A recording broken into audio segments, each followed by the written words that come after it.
Kuna watu wako na symptomatic na wengine ni asymptomatic, huwezi kuiona. Strong na akikohoa akikuzungumzia chini ya mita 1 amekuachia corona. Wewe na ubabe wako utoke umfate mamako nyumbani antulia na saumu, yomba Mwenyezi Mungu wake umpelekee corona. The price of ignorance is death. Kila mmoja atakuwa masulia,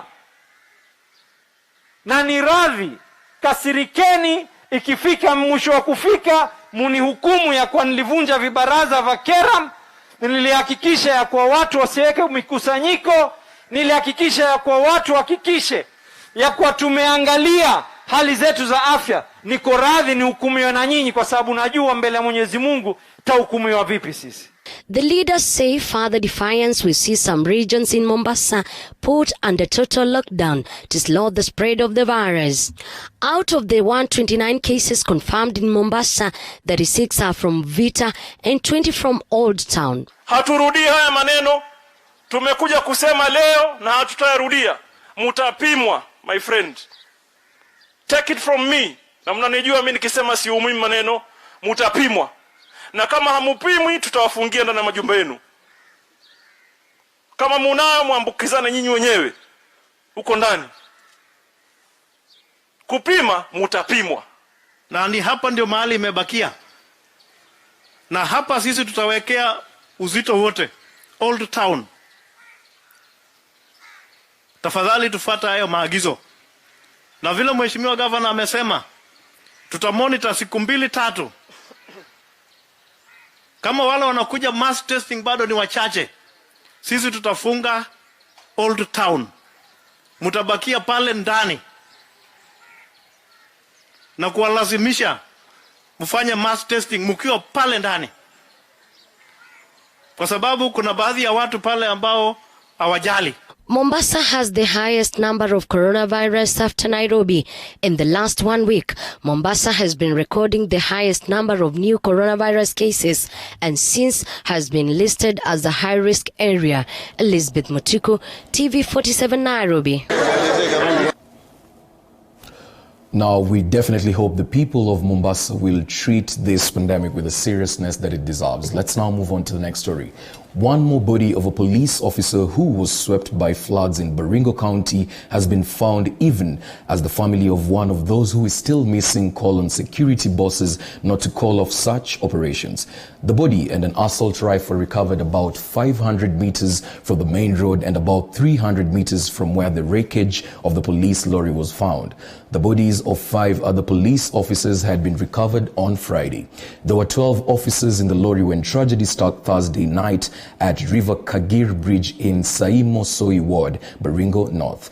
Rift Valley Regional Police Officer Marcus Ochola confirmed of the recovery and called upon the locals to alert them in case they find any rifle and the body of the missing police officer. The officers that are in this game, we are still appealing to the public to assist us. They have played a very key role in the recovery of bodies that we got in the past. We are still appealing to them to come out and assist us. And whenever they spot a body or even a firearm that doesn't belong to them, they should alert law enforcement agencies as soon as possible so that we either go for the body or even the firearm.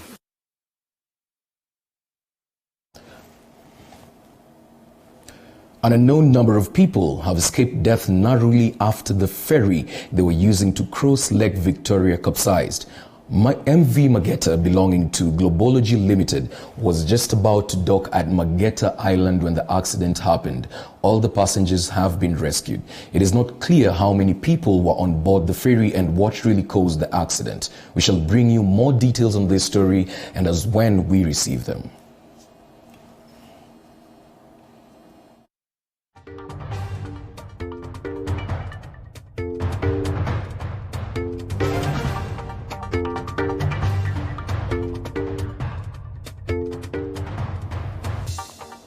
Now moving on to matters education. Teachers in Dabab refugee camp are broadcasting classes over community radio to keep refugee students learning after schools closed to slow the spread of COVID-19.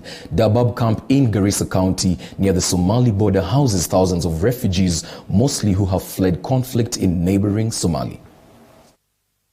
This lesson is English for Standard 5. Amina Hassan would usually stand in front of her class at the Dadaab refugee complex to deliver her lessons. But after schools closed due to the COVID-19 pandemic, she spends that time at a radio station. The Kenyan teacher broadcast to her grade 5 class of around 100 over Radio Kaga, a community station. Due to this coronavirus outbreak, the schools has been closed, but the education should go on and should not stop up to there. Some of the examples of vocabularies that the listeners to give us in a sentence. The radio lessons help teachers in Dadaab support over 100,000 students who attend the camp's 22 primary and 9 secondary schools. All of them doesn't have the radio, but some of them they can access the radio at that time. When you are in school, like the staff room. With the rapid spread of the COVID-19 pandemic globally, the needs of refugee children have become even more pressing. Aaron Kipkoech, TV47. To give us in a sentence.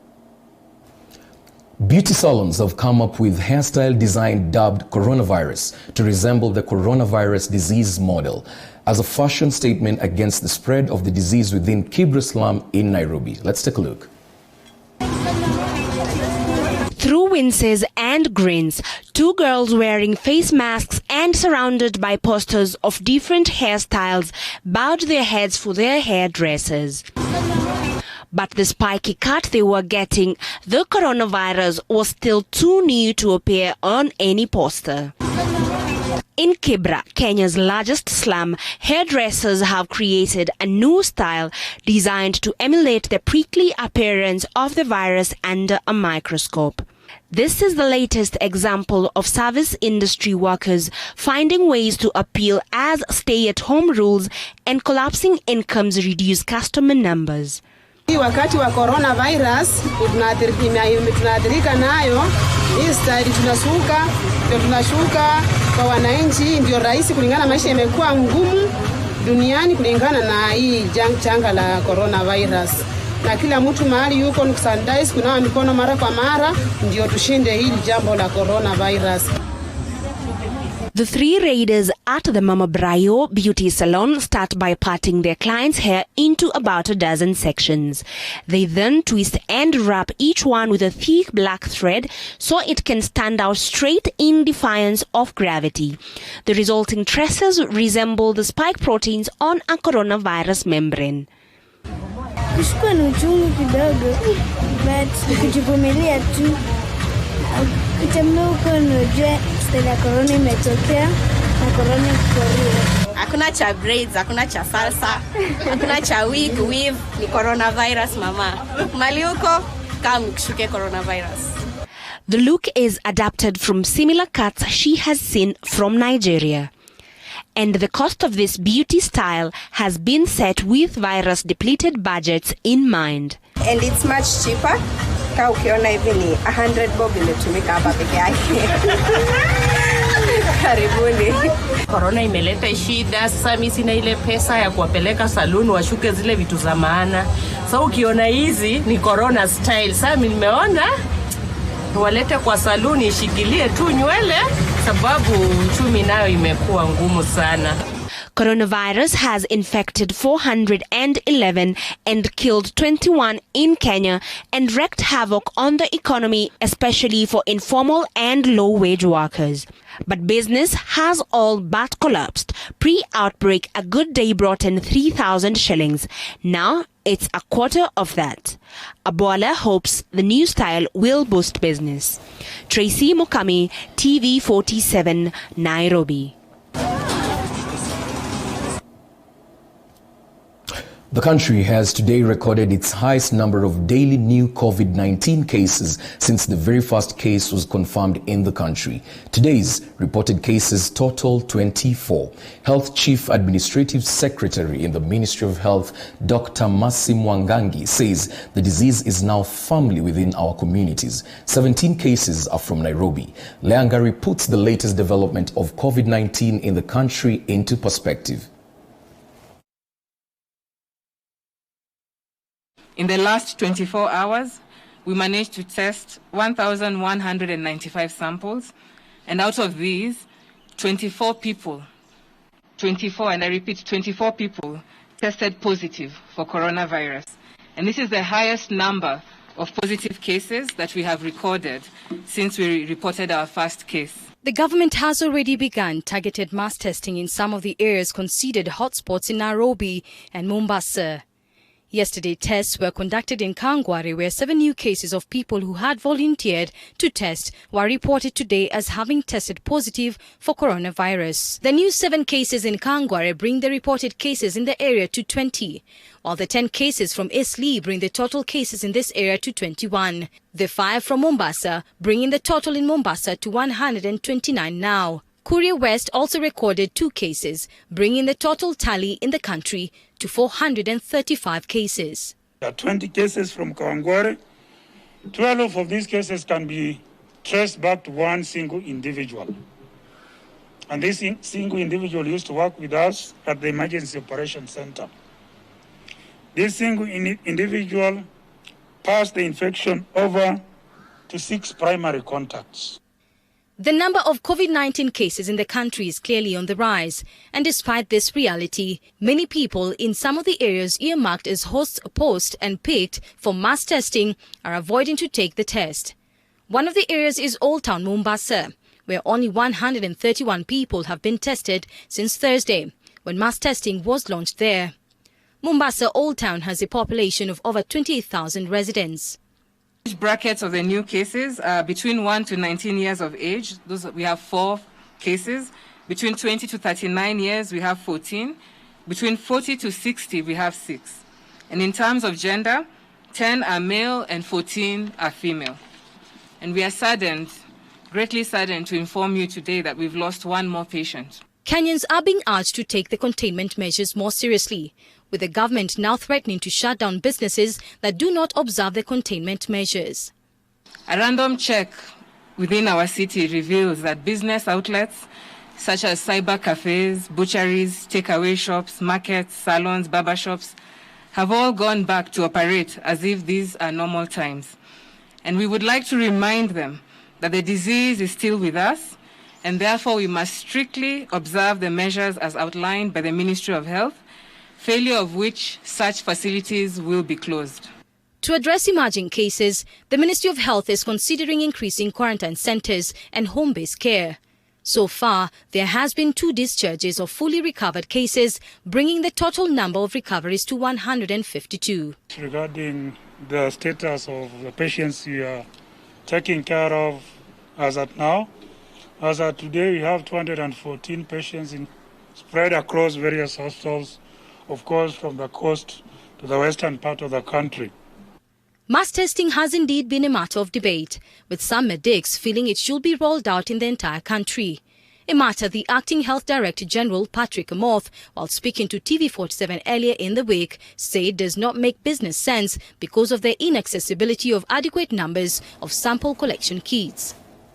For now, Kenyans are being urged to adhere to the measures to help flatten the curve.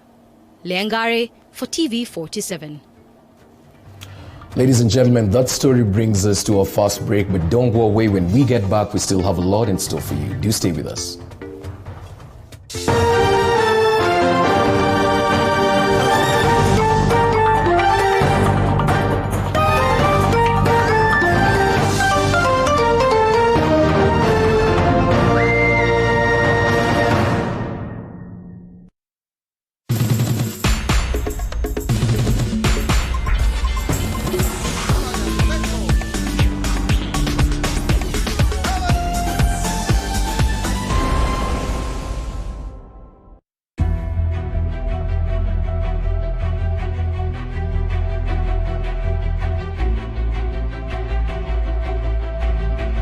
Since late last year, the coronavirus COVID-19 has emerged as a serious healthcare threat.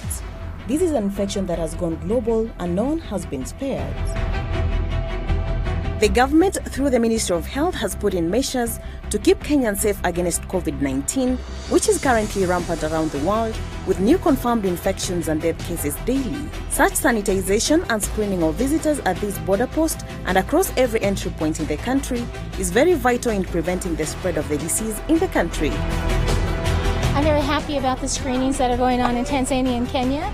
I think it's very proactive that you're thinking about stopping it at the border so that it does not spread. It is scary that a single cough here can lead to an outbreak of epic proportions. In order to prevent that, the government has instituted measures to keep Kenyans safe. The facility has all the equipments you need, from handling a basic patient up to ICU setting. However, you also have a role to play in preventing spread of infections. Citizen responsibility is the key to the success of this initiative and these measures. Let's all do what we have to do individually. And this is how we are going to defeat this disease. It's just our general hygiene, okay? And that now means at workplaces, we should ensure that our work surfaces are clean. Well, let's ensure that nimefanya proper sanitation ya mikono. Every time na board matatu, lazima ni sanitize mikono. We have faced many severe challenges as a nation, and we have always found a way to rise above them. COVID-19 is no different, and we will overcome the pandemic. Stop coronavirus. Follow all directives from the Ministry of Health. Wash your hands properly.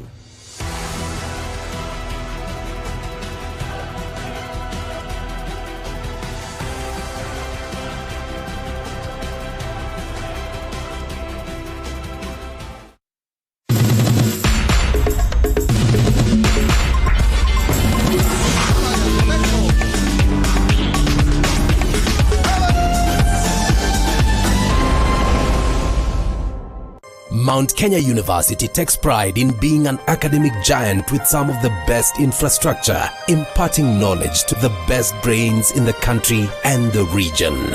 Our members of faculty are keen to deliver market-driven programs in science and humanities with a keen focus on linkages with relevant organizations.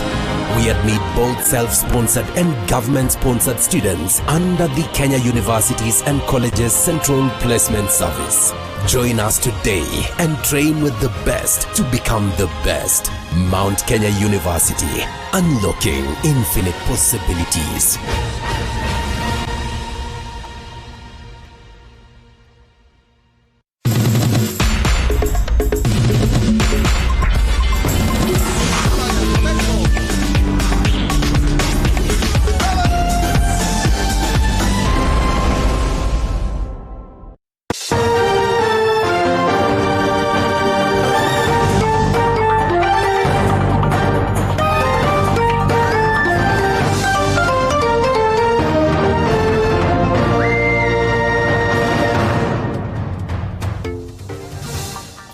Thank you very much for staying with us right here on TV47.9, the event that you're joining us right now. Remember, you can communicate with us on all our social media platforms. That's at TV47KE, or you might as well use the details on the bottom right of your screen to interact with us.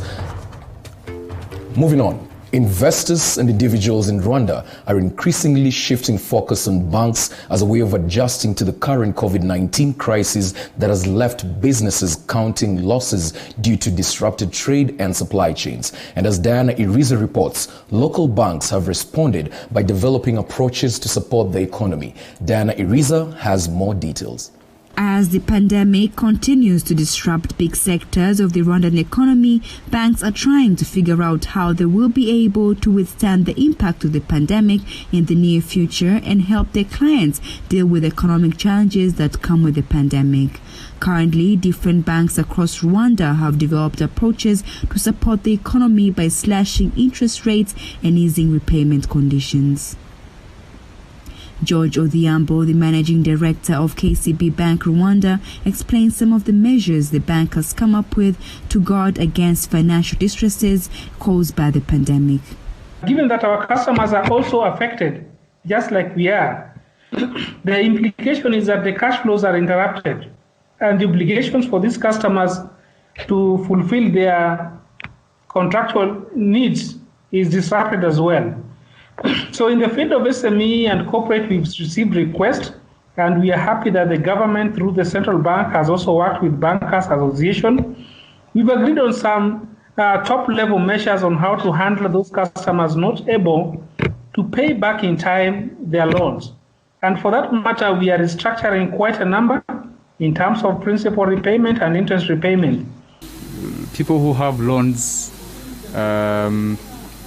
of course, they are affected, but from the central bank, these businesses which have been highly affected, I think KCB, including these all commercial banks, they are doing restructure.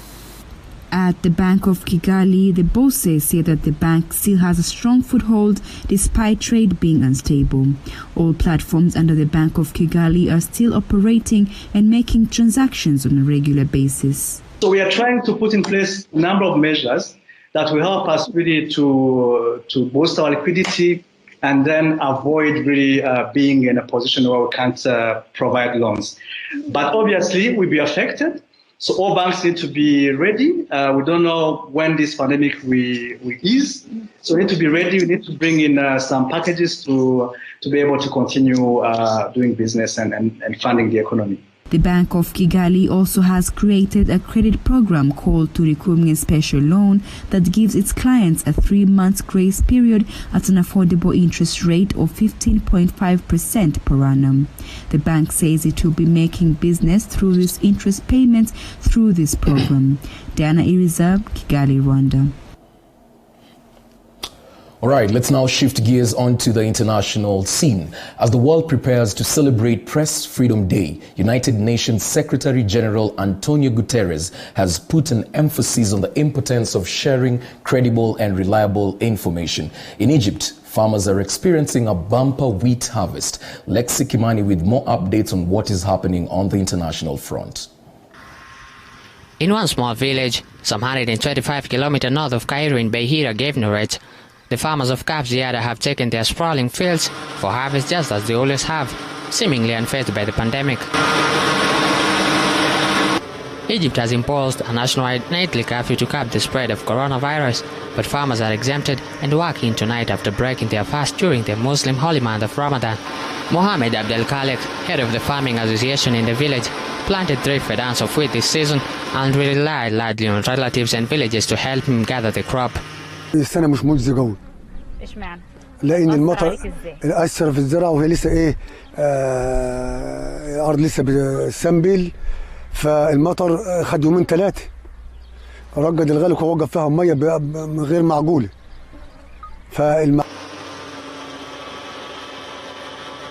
Most of the farmers view their potential profit as the main factor in determining the amount of the grain they sell to the state, rather than fear over the virus.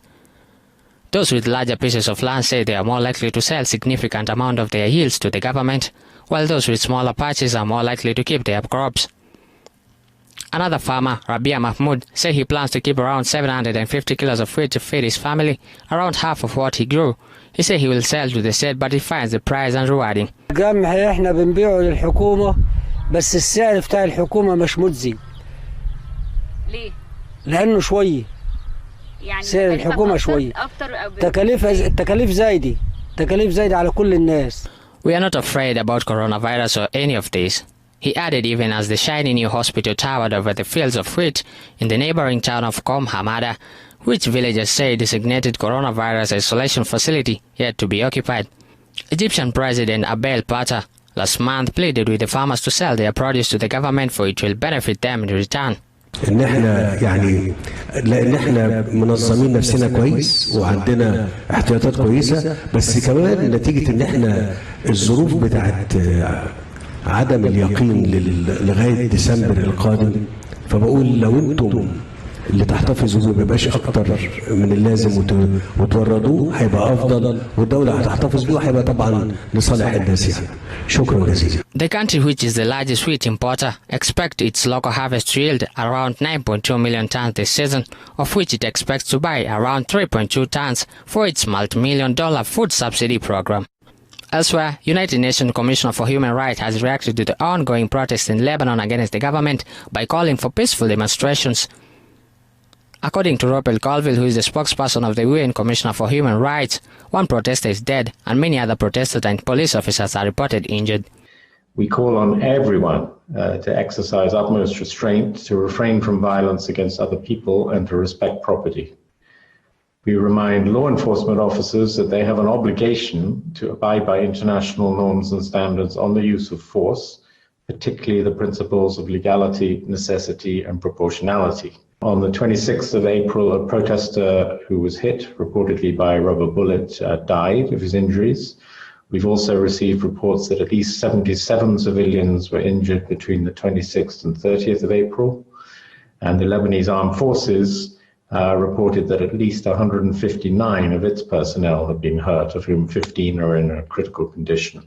United Nations, through the Secretary General Antonio Guterres, has congratulated the journalists for sharing the reliable information ahead of the World Press Freedom Day, which will be celebrated tomorrow. As the pandemic spreads, it has also given rise to a second pandemic of misinformation, from harmful health advice to wild conspiracy theories. The press provides the antidote: verified, scientific, fact-based news and analysis. But since the pandemic began, many journalists are being subjected to increased restrictions and punishments simply for doing their jobs. Guterres has applauded journalists reporting on public health as the world fights the pandemic and has asked the government to provide a healthy environment for journalists to conduct their job peacefully. Lexi Kimani, TV47. All right, ladies and gentlemen, that story on the International Roundup brings us to the very end of today's bulletin. I've been your host, Alan Owen. Until next time, you can keep the conversation going on all our social media platforms. That's at TV47KE, or you might as well use the details on the bottom right of your screen to communicate with us your thoughts and feedbacks. Until next time, do have yourself a lovely evening.